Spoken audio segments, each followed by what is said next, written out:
एकदम से लोग थोड़ा ज़्यादा ज्वाइन कर रहे थे तो I pause.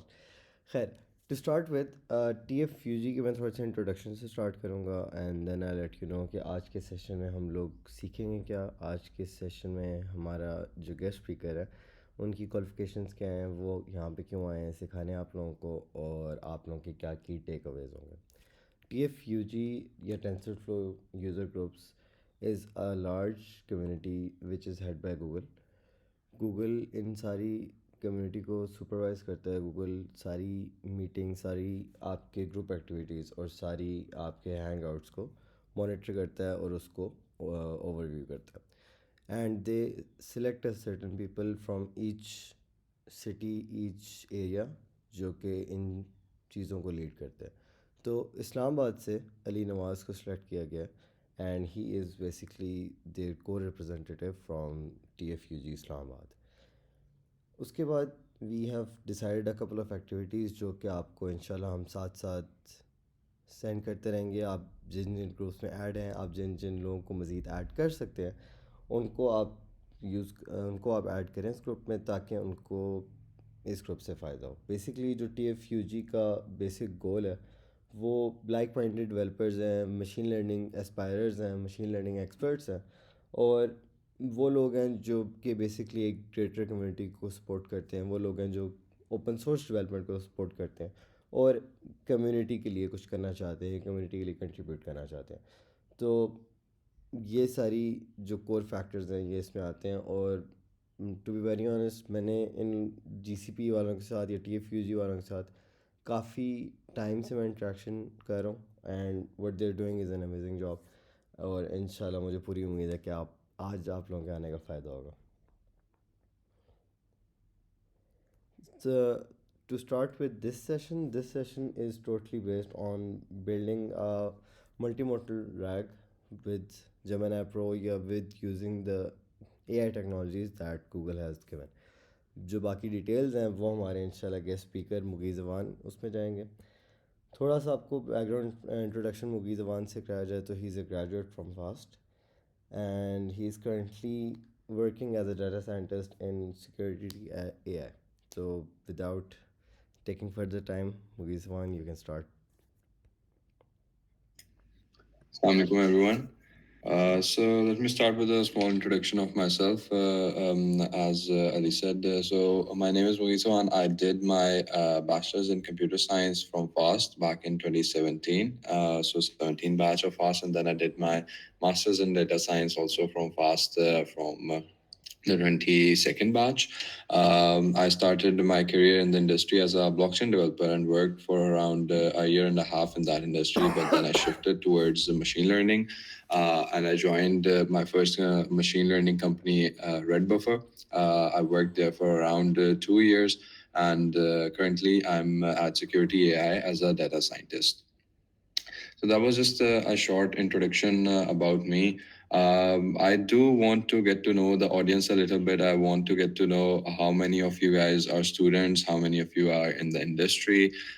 So maybe with a show of hands, you can use on your screen the raise hand command. Can you guys tell me how many of you are students here? Okay, I see quite a few. 13, 14, 20. Okay. So 20. Perfect. So almost 20 students. And how many of you are in the industry, in the software development industry? Can those guys raise their hands? So I don't think. Okay, so I'm seeing 8 raised hands here. So I'm assuming that all of you guys are from the software industry.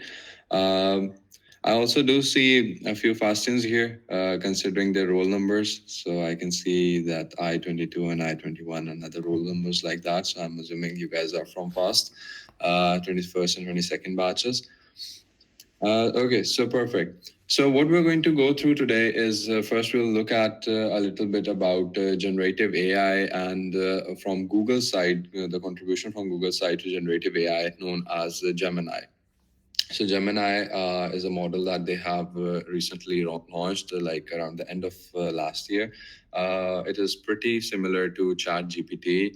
However, they do have some newer models that are more capable and other things like that. So we'll be looking into those, and then we're going to go through a multimodal building a multimodal RAG, and I'm going to explain to you guys what a RAG is and how it works and all of that.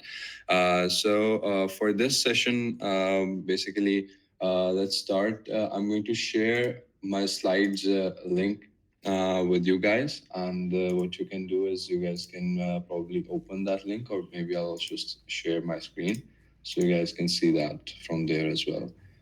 I'm going to share it in the chat of this session,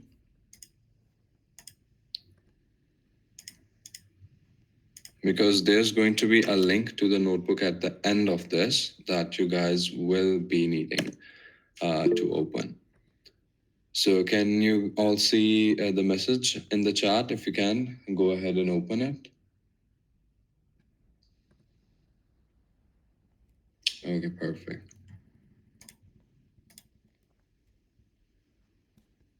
So I'm going to share my screen here, and we're going to start going through the presentation first, and then through the notebook as well.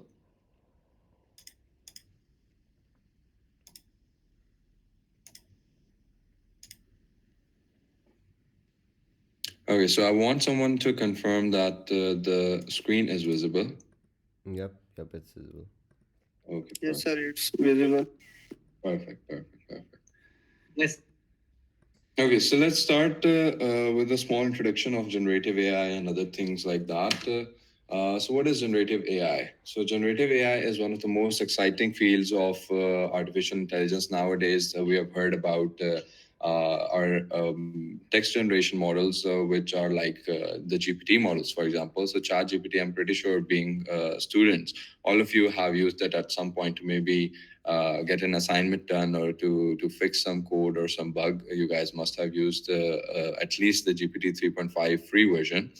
And so that is one side of generative AI, the text or NLP side of generative AI. And then we also have the image side of generative AI, which comes with the diffusion based models, where we have stable diffusion, and from Google side we have and from the other models like the DALI and etc. So these are the image generation models where we give it a certain prompt, and then it generates us an image based on that prompt. For example, OpenAI recently launched Sora as well.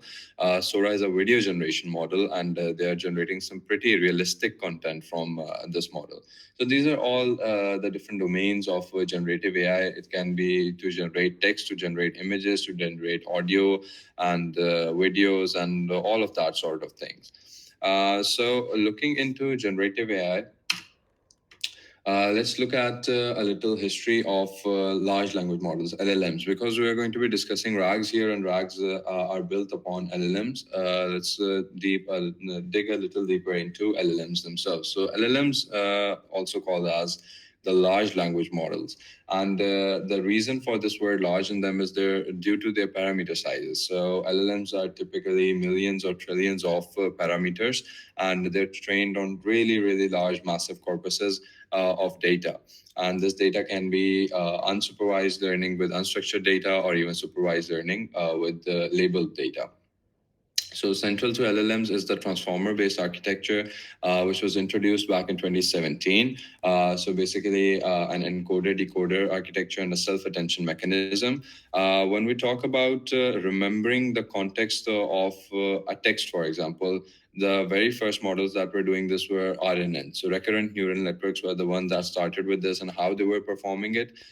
They were sharing weights between their different iterations, and that way they were remembering some of the previous contextual data in NLP. But later on, it was found that RNNs cannot carry on data from a large number of values back in a sentence. So a new model was introduced, and that was called the LSTM. Yeah, sure. I think someone raised their hand. If you guys have any question, go ahead, ask it. Does anyone have any question? Okay. And ask So questions. Yeah, so basically, then we had the LSTMs, which was the long short term memory models, and they had a small memory unit attached to them. And with the help of that memory unit, they were carrying on a longer contextual information in them. But then the self attention mechanism was introduced, and this self attention mechanism was a huge step ahead because with this mechanism introduced in 2017, in the whole contextual information of a sentence, it used to carry on contextual information from far back in a sentence. So if we're talking about this is a really cute cat, let's say we have a sentence that this is a really cute cat, and we want to link the context of the word this with the cat. Now, considering that the word this is really behind in the sentence, the self attention mechanism could help give us a relevance of the different parts of this input data with each other. So this was a major factor in LLMs. And then, as I told you guys, that LLMs have often trillions of parameters. For example, ChatGPT 4 is said to have around 1.7 trillion parameters. And again, huge corpuses of data that these models are being trained on. So let's look at the mechanism of LLMs a little bit, how they perform and how they work. So the first part within LLM is always going to be tokenization. So we break down the words and the sentences into small tokens, and tokens are basically really short, 3 to 4 character words. For example, if we have a word, let's say we have a larger word, happiness, and we want to create certain tokens from it. So the tokens can be maybe happy and ness word separately, or they can be happy and ness. So there can be 3 tokens inside of the single word. And LLMs are trained on these tokens, and then even during inference, we have to tokenize and we have to send the data that way into the LLMs. After tokenization, after breaking down those sentences into these smaller tokens, we generate their embeddings. So embeddings are basically a latent state representation of our sentences, and these embeddings are generated using the tokens that we have generated in the previous step. The embeddings can be, for example, in ChatGPT models, we have the tokenizer is a tick token tokenizer, and for the embeddings, we have ADA002. Recently, they have updated it and they have introduced a new embedding model called Text Embedding 3. So using one of these models, we pass in the tokens and we get the embeddings out of it. And then in our LLMs, we have a layered approach where we have multiple transformer based layers. And each layer consists of this self attention and the feed forward neural networks. And they get more and more complex as their size increases. And we have the output generation, which basically, so how an LLM works is that it's just predicting the best word in the sequence. So it is predicting the next word, and it is predicting which word would suit the best in a sequence, and that is how LLMs are basically generating their complete text. So even if you're using ChatGPT, you see that it is putting one word at a time. It is like creating a constant stream of text, generating text. And that is because it is just predicting the next word in the sequence, and that way it can create these longer, larger paragraphs. Sure, go ahead, Osama, ask a question.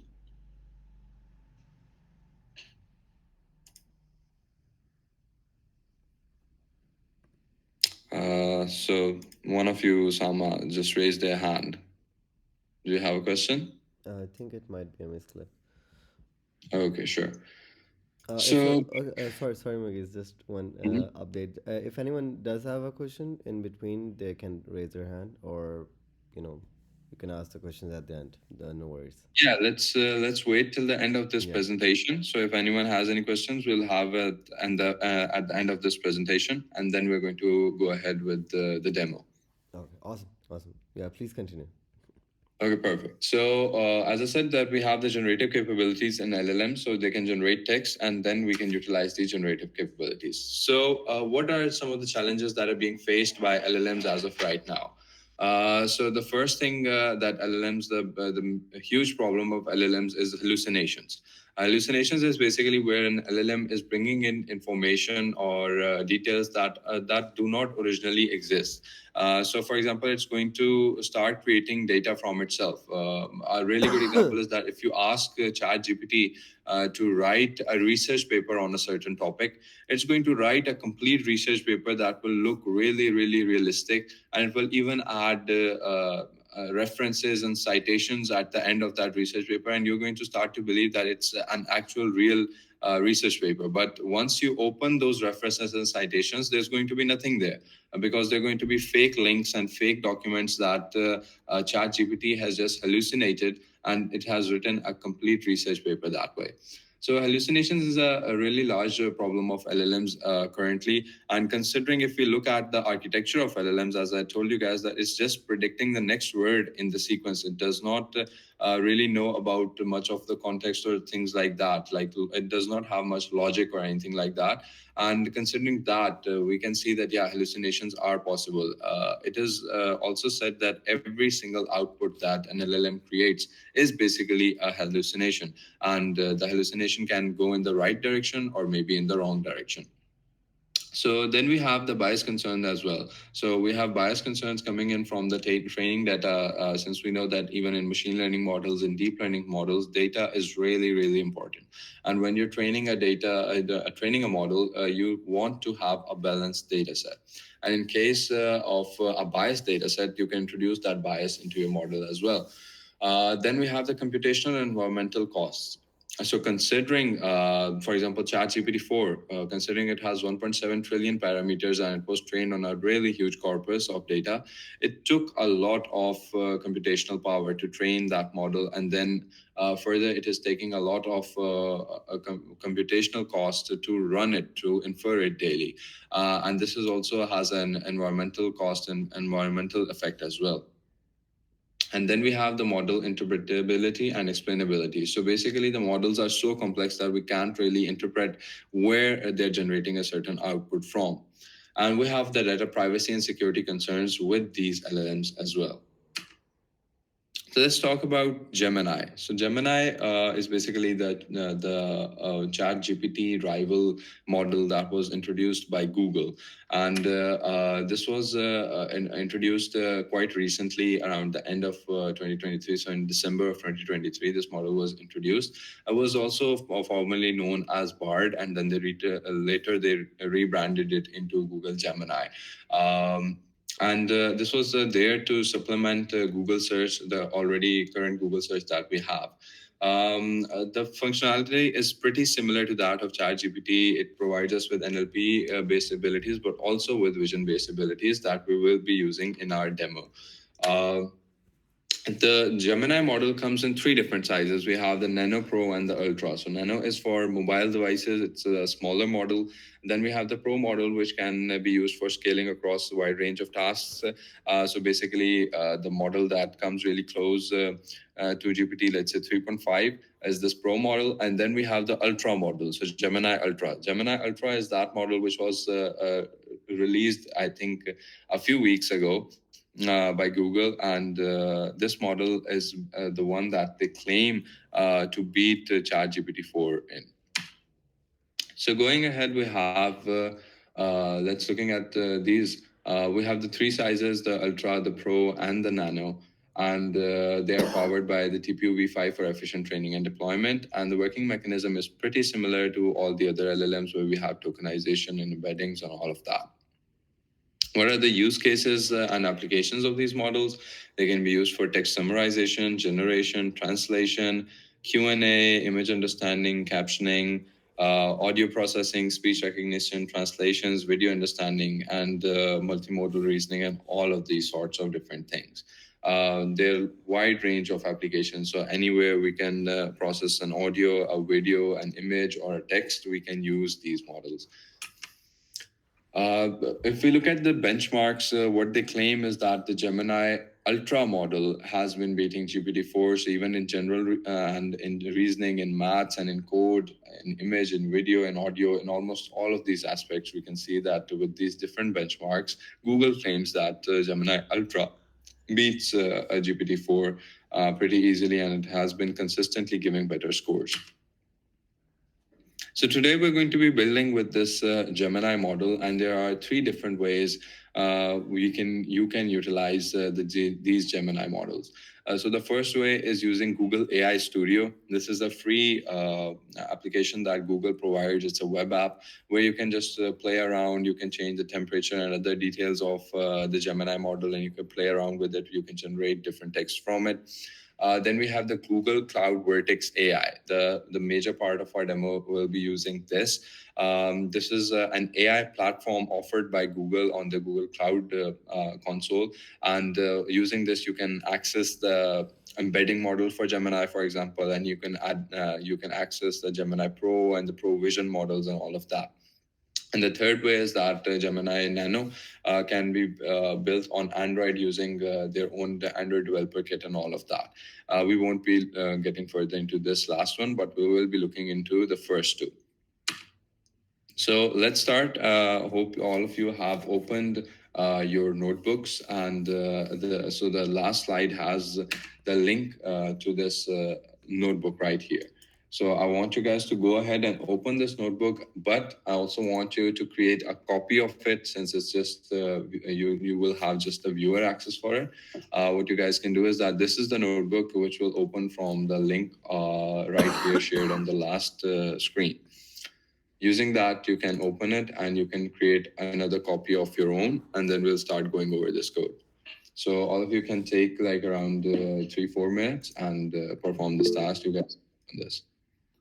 Yeah, those who are asking for the slides, I did share the link of the slides in the chat here. I'm going to pin it to the chat.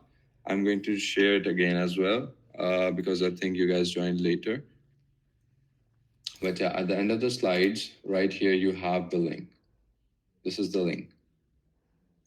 So go ahead and open it and make a copy of the notebook for yourself.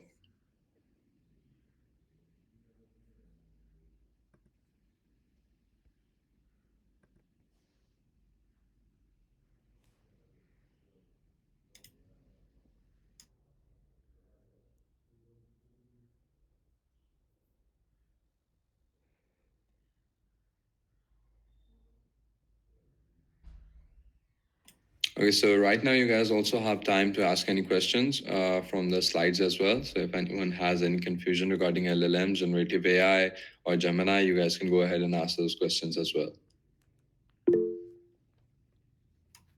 Yes, Subed? First of all, Mughees, thanks for the great explanation. One question I have regarding this RAG concept, and so I was working with a client, and they had a really huge database about a specific concept, and what they were asking, because as a non-technical person, they were asking to fine tune that any AI model and get it trained on our data. So what I was offering that I will give access the model to your data through RAG, and then it can just get the related part to your query and get it answered. So what's your take on the fine tuning versus RAG, and how it's related or different? So, really good question. I think I'm going to answer this once I've discussed the concept of RAG. So, in the start of the demo, I'm going to explain to everyone what RAG is. So, I think that you do know about RAGs. You do know about the difference between RAGs and fine tuning, and we're going to discuss this. But if you just want a general overview, I would say the RAGs are a much better approach. And even in the case that you described, I think RAG was the better approach, considering you can always have the updated data for a client with a RAG. But in case of fine tuning, once you have fine tuned an LLM, you cannot then update the data for them. So yeah, RAG was the better option in your scenario. And I hope everyone has created their own copies of this, of the notebook. Even if you haven't, you guys can just watch my screen here, and we're going to go. We're going to go ahead. Yeah, Hazan, if you have any question, go ahead. Yes, thank you for the chance. Actually, I had a question related to RAG that the retrieval generations store the information regarding our personal or public information through which we take questions from the LLM. But my question is that if we have a large set of information which we want to take answer from LLM, like there is a set of 800 to 1000 pages of books, and we want to take answer from whole book. So when we try to kind of take information from that, it gets out of range of most of the LLMs. So how can we include that kind of information in our LLM so that we can get efficient output from whole of the context through RAG? So that's actually the question. Okay, sure. Okay, so I'm going to explain the concept of RAG to everyone here, what this retrieval augmented generation really means and how it works. And then during that, Hassan, I think your question will also get answered. So when we talk about RAGs, what are RAGs? What is retrieval augmented generation? How are RAGs used with LLMs, for example? So let's say that a client comes to you and they have they have a document. Let's say they are a court based client and they have their own court based files of different court cases that they have been running. Okay, so that is just one example. A client comes to you with a large number of textual data and they want you guys to build them a chatbot, for example, where they can directly ask questions from their documents. So they can ask that which client did what and what was the proceedings of that court case, or how did they win or lose that court case, or other things like that. So how can you build a system that can take in this latest data, this latest court cases information that the client is bringing in, and it can perform querying or QA operations on this data. So one way could be that you could maybe fine tune an LLM on the data, but that is going to take up a lot of computational cost, a lot of resources, a lot of time, and more than that, once you have fine tuned an LLM on that data, you then cannot update the data. You're going to have to refine tune the model if any new information comes in. All of these problems were solved by this new technique called retrieval augmented generation. So RAG, how RAG works is that we have a vector DB. We store our complete information, our complete documents onto the vector DB, and then from the vector DB we then retrieve the only the data which is necessary for us. So we retrieve the data which is most relevant to a certain query.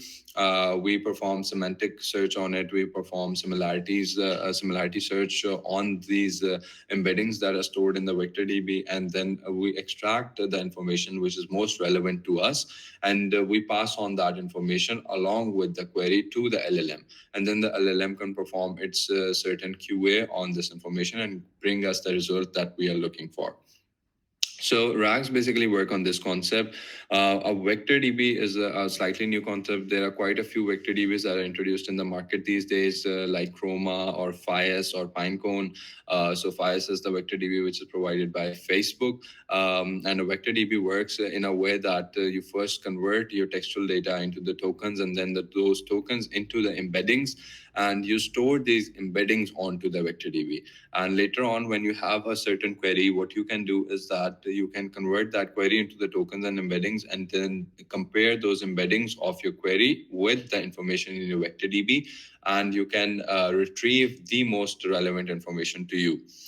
So it will retrieve the most similar 3, 5, 10, or however number of documents that you want, and then you can pass on these documents in your prompt to the LLM along with the query, and generate your desired output from it.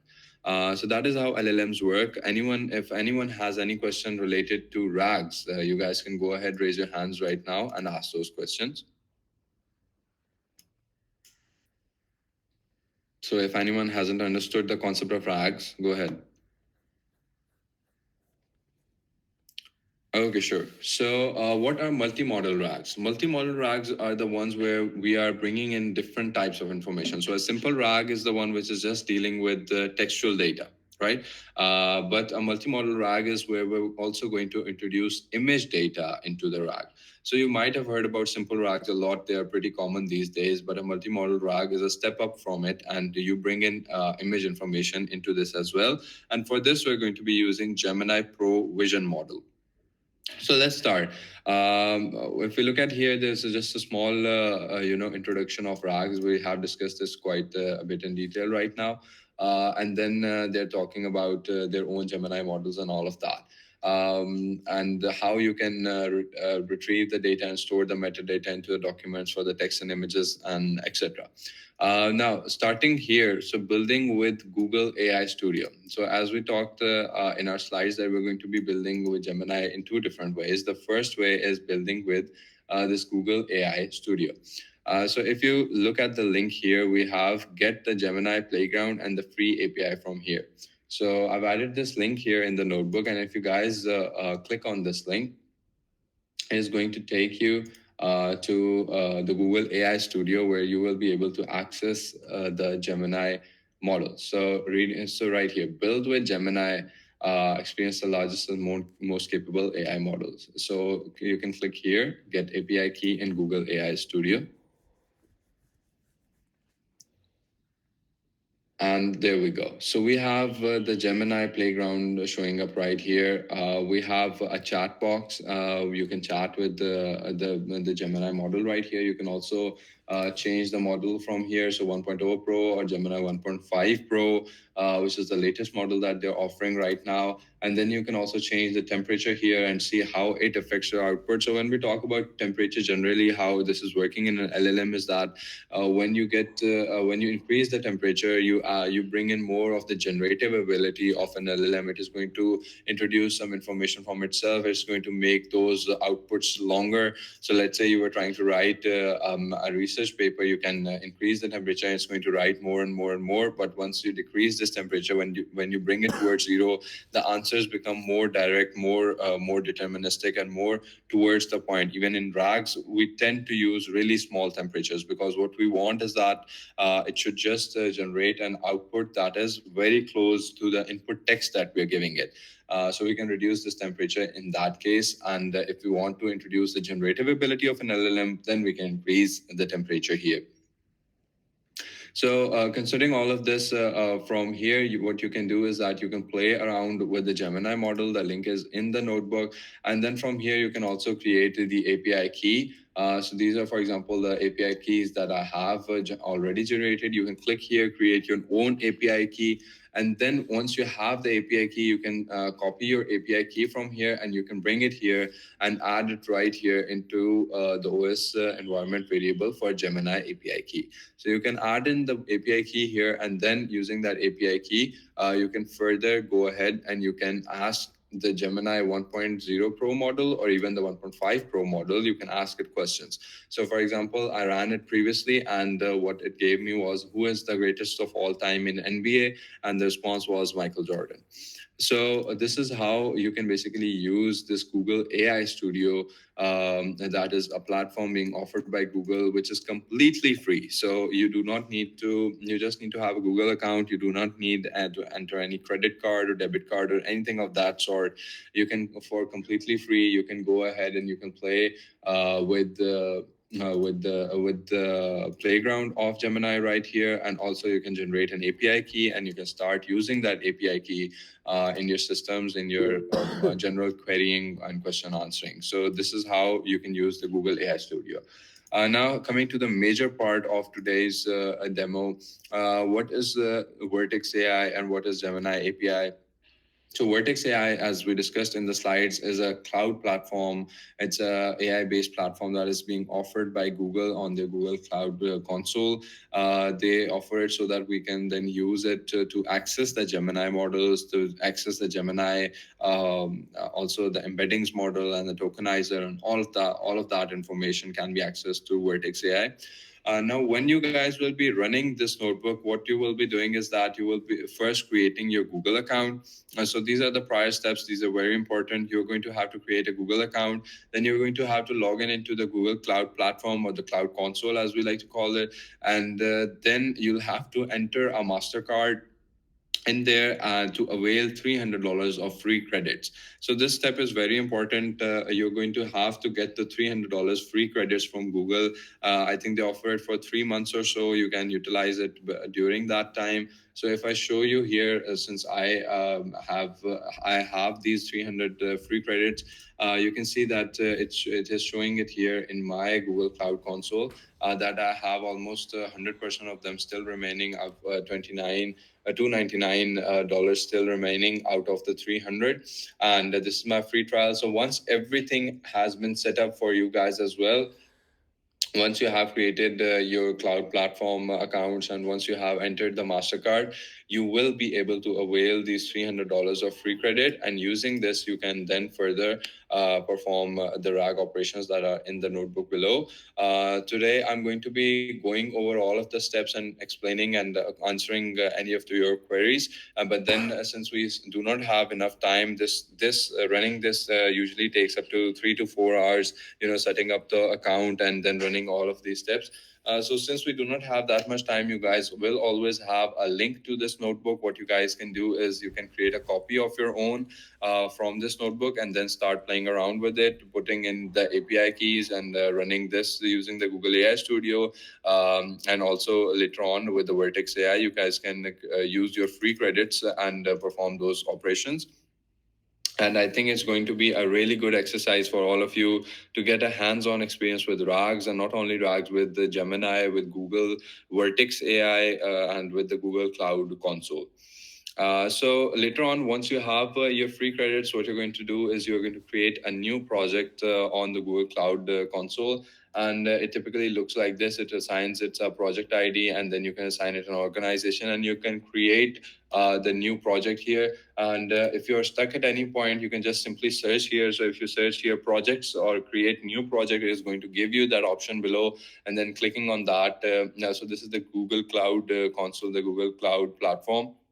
So using that, you guys can create your newer project. Yeah, sure, Abed. Sir थोड़ा सा screen zoom कर दें. Sure. So is it more visible now to all of you? Yes, it's better. Okay, perfect. So these sorry for cutting Mughees. We also have a question from Umar. Please, for a bit of time, share the pros of using these for mechanical engineers. Okay, so that's a really interesting question. Considering the industry these days, mechanical engineers, how they can use LLMs. I do not know the day-to-day task of mechanical engineers, but I feel like maybe if you have some question answer related to maths or something of that sort, you can maybe try and asking it from your LLMs. So let's say you have a really huge documentation of something. What you can do is that you can use the RAG to perform querying and to perform the question and answering on that technical document. But yeah, maybe Amar, you can go ahead and tell me what your day-to-day tasks are, and we can see how an LLM or a RAG can fit into that.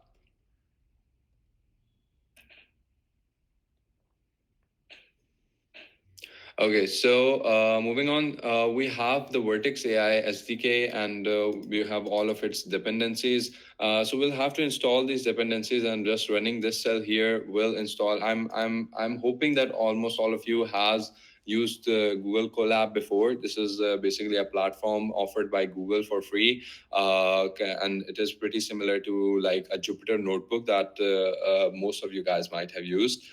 So just opening that link, you guys can get here, and then you guys can run all of these cells one by one.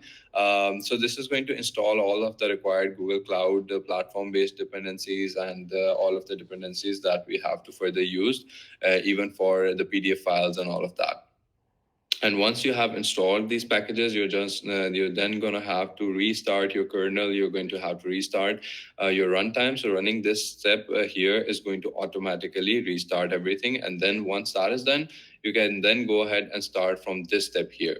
So this is the Google Colab authentication step for the Vertex AI. When you run this step, it is going to it is going to redirect you into the Google Cloud platform. It is going to ask you for authentication of your user. And once you have authenticated your user, you will be logged in successfully into your Google Cloud platform from here.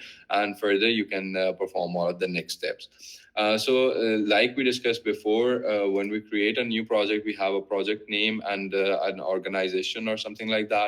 And once you have created this, what you can do is that you can get that information. You can create a project from here.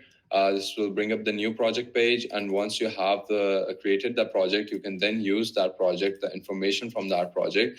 You can put in the project ID here and the location where it has deployed right here. So once you have those two informations, once you have deployed a project, you can then put in the information here. So the project ID and the location will go here, and this step is going to run. It is going to give you access to that specific project.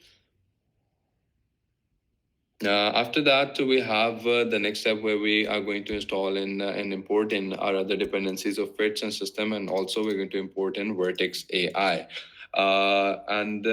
Using Vertex AI, we're going to be further initializing our project using that same project ID and the location that we introduced before. Once that step is done, we're going to import all of the other libraries. Then next, what we're going to do is that we're going to load our models that we're going to be using further below. So we have the text model, which is the Gemini 1.0 Pro, and then we have the vision-based model, which is the Gemini 1.0 Pro Vision. Further, we're going to import some other utilities, and we have these utilities here. So you guys can go ahead, open these links to look more into detail. So this is Gemini link where we have the utils, and we're trying to bring in the multimodal RAG utils file. We're going to import it into our runtime in Google Colab, and then access those utils from there. Now, what is the dataset that we're going to be working with? So it is a modified version of the Google 10K dataset, which is a comprehensive overview of the company's financial performance, their own financial data, basically. So they have discussed their business operations, their management, and all of that sort of stuff in these data. But we're using a modified version of it, which is really small. So it is only 14 pages long. So if you click here, you will be able to access that sample here. So this is a sample, for example, of that data that we're going to be looking into. And what we're going to be doing is that this is, let's say, a company's financial information data. And we're going to be performing some question answering on this data. But we won't just be looking in the text part of the data. We will also be looking into the images, these graphs right here, these tables right here. We're going to be So for example, we have this table right here. This does provide a lot of good information, and using a multimodal RAG, you guys can use and avail this information, which is right here in this image. So that is the data set that we're going to be working with. So document metadata and all of that type of utils you're going to import in from the above library that we discussed. And once you have that, you're going to start building your folders. You're going to start creating the image folders and the saving directories and all of that. And you will start processing the files for your RAG. Here in this example, we are not utilizing any sort of vector DBs. We're just keeping everything in memory. We're going to create those embeddings and keep them in memory to later use on. For example, here we have imported the data set. We are looking at the head of the data set, the first 5 rows of the data set. So we have the text embeddings for the page, the chunk number, the chunk text, and the text embedding chunk for that specific chunk. Now, what are chunks? So when we talk about LLMs have a context window. They cannot go beyond that context window, and this context window is typically will be between for example, in ChatGPT 4 model, the context window is 4096. 3.5 model also has 4096. And then we have 3.5 Turbo with 4096. And the newer 3.5 Turbo model is 0125 is the model number for that one. And that has a context window of 16K, so 16,000 tokens. So if we look at these models, let's say a ChatGPT 3.5 model with a 4096 token window, we can only pass in a a certain number of information. When we talk about a context window of an LLM, it basically means the length of the input, the number of tokens in the input, plus the completion tokens. So the number of tokens that will be generated in the output. When you combine both of these numbers, then we get a complete context window. So the context length or the context window does not simply mean the input size, but it is basically the input size plus the output size of an LLM. And it is again measured in tokens. So first you're going to have to use a tokenizer. For example, in ChatGPT's case, you can use a tick token tokenizer. You can tokenize your text, and then you can see how many tokens you're passing in to your model. But we have certain functions. We have libraries like LangChain and Llama Index, where we can perform these type of operations. We can perform our splitting and our chunking of documents. So if you have a huge document, you're going to break it down into chunks of, let's say, 1,000, 2,000, 3,000 tokens based on your scenario, your specific scenario, and then pass in those chunks into the vector DB for it to get stored there, or even retrieve that information and then pass it down into our querying pipelines. So moving on from here, it is showing us also the image metadata as well, because we have imported the images from the Google 10K file above, and it is showing us all of the descriptions and the embeddings for the images that it has generated using the embedding models for Google Gemini. And then we have in the utils, we have all of the helper functions. So get similar text from query, print text to text citation, get similar image from query, and print text to image citation, and get Gemini response and the display images. So these are the different utils that we imported above that we're going to be using further. So let's say we have a text search. We have a query that says, I need details for basic and diluted net income per share of class A, class B, and class C share for Google. So we know that we have this Google information, this Google 10K data here, their own business information. Now we can go ahead and extract useful information from that document. So the first type of query is search similar text with a text-based query. So using this text-based query, we can get using the util function. We can pass in the embeddings of that certain chunks, and then we can retrieve the top 3 most similar documents that are to our query, and then we can match the text to the citations, and we can get our output here. As we can see here, we have the 3 top most matched documents. As I told you guys, we divide our document to a certain number of chunks, and then those chunks we can then retrieve the most similar chunks. And that is what is being performed here. We're getting the top 3 most similar chunks, and it is also giving us a similarity score here.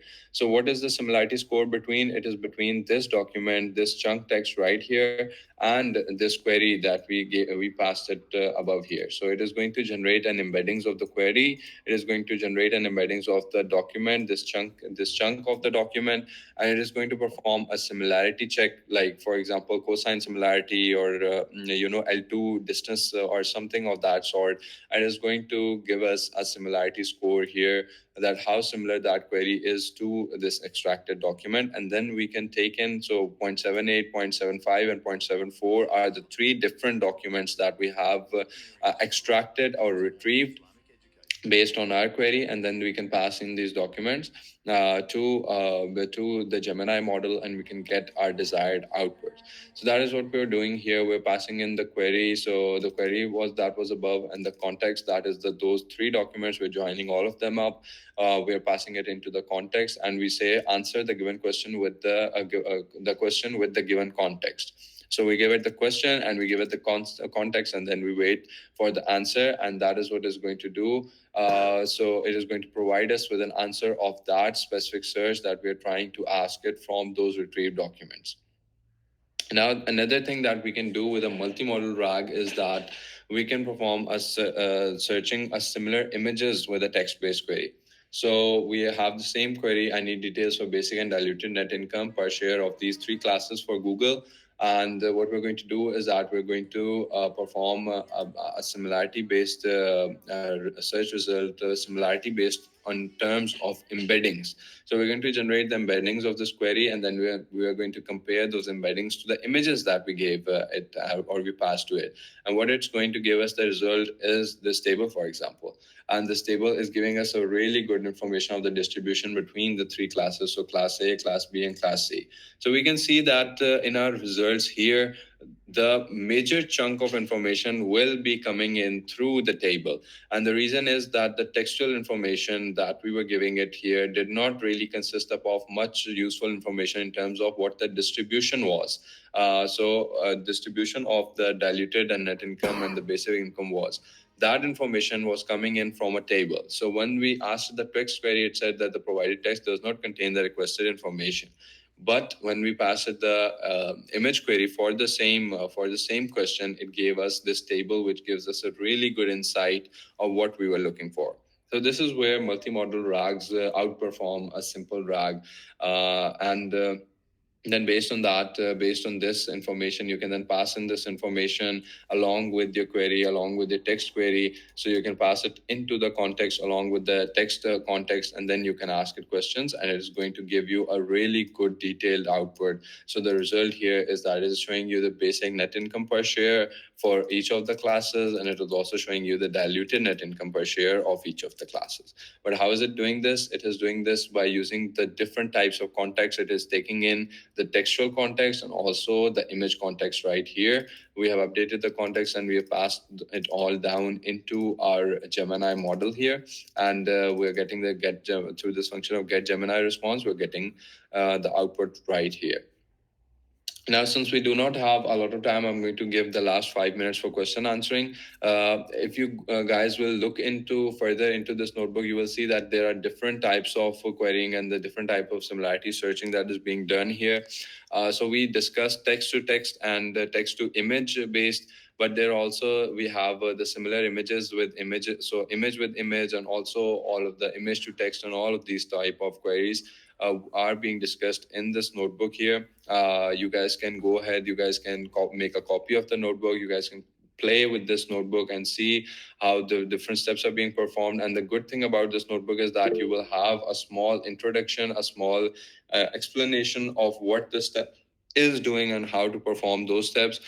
So once you guys have gone through this notebook completely, you'll be able to understand all the different use cases of RAGs, how maybe you can utilize it in your scenario. And to be very honest with all of you, once you have gone through a single RAG, whether it is using Llama, whether it is using the GPT API, whether it is using Gemini API, once you have experience with one RAG and you understand the concept of a RAG, all the others will seem really simple because they all work in the same way.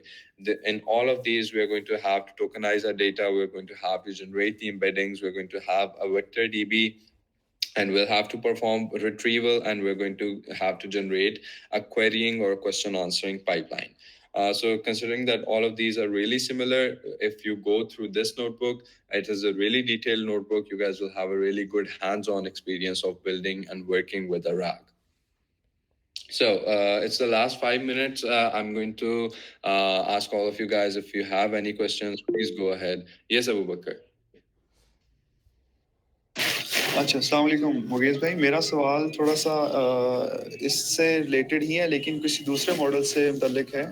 For example मिस्ट्रॉल या लामा 2। सो उनको कैसे हम use कर सकते हैं locally अपनी machine में? मेरी जो CPU यूज़ कर रहा हूँ 8 GB रैम है, बट मैंने काफ़ी ट्राई किया है, मुझसे हो नहीं रहा। सो उसका क्या तरीका है? APIs तो नहीं है उनकी। डायरेक्टली भी मैंने लोड किया है मॉडल को लामा के थ्रू, लेकिन उसकी जो स्पीड थी जनरेट करने की टेक्स्ट की, वो बहुत स्लो थी। अच्छा, तो इस चीज़ को कैसे टैकल करें? बिल्कुल बिल्कुल, मैं आपको प्रॉब्लम समझ गया हूँ। सो ये वो के जो हमारा मेजर इशू आता है, considering these are all LLMs, these are large language models, ठीक है। तो ये these are really heavy models, और ये 8 GB रैम, और आपकी जो रैम आप डिस्कस कर रहे हो वो प्रोबेबली आपकी सिंपल सिस्टम रैम है, it is not a GPU RAM, ठीक है। तो ये LLMs जो है they perform quite well on GPUs। तो अगर आपने इसको कोई क्वेश्चन आंसरिंग करवानी है, you can probably use Colab, ठीक है, कोलैब के ऊपर आप फ्री टीयर का जीपीयू ले लें जो टेस्ला T4 आई थिंक वो देते हैं. You guys can use that, या फिर अगर आपको उससे भी ज्यादा हैवी कोई टास्क करना है तो you guys can take Colab pro की जो सब्सक्रिप्शन होती है, it is $10 and it is I think for 3 months आपको 100 क्रेडिट्स मिलते हैं उसके अंदर. बट या एक अगर आपने अपने लोकल मशीन के ऊपर एक LLM को रन करना है, you need to have a good NVIDIA GPU, CUDA enabled GPU, and then after that there are a few techniques जिनको आप use कर सकते हो. So one of them is called quantization. Quantization is where आप एक model लेते हो और आप उसके parameters को जो है वो crop करते हो to a certain point. So for example we have 4-bit quantization. उसके अंदर ये होता है कि आपके जो जितने भी parameters होते हैं उनके जो decimal places होते हैं उनको 4 bits तक crop कर दिया जाता है, quantize कर दिया जाता है, और उसकी वजह से आपका मॉडल जो है वो स्मॉलर इन साइज हो जाता है, और इवन दो मे बी वो रिजल्ट्स उतने बेहतर नहीं देगा जितना एक फुल स्केल मॉडल देता है, बट कंसिडरिंग आपके पास कंप्यूटेशनल रिसोर्स की रिस्ट्रिक्शन है, आप एक क्वांटाइज मॉडल को रन कर सकते हो. So do look into quantization. I would suggest कि आप उसको एक बार देख लेना. Okay, any other questions? So I have a few other raised hands. Ali Zahid. Yeah. Thank you so much, Mughees, for an awesome introduction to RAG. And I just want to say कि किसी ने भी contact करना हो मुगीज़ से या किसी से भी वो कांटेक्ट कर सकते हैं through LinkedIn. I'll share the details of Mughees as soon as I can. The call is about to end in a minute. The last question is the API free या क्या pay rate है इसका if I use it as a developer? जी अच्छा, तो API जो Gemini की है, as I discussed in this, अगर आप Google AI Bye bye.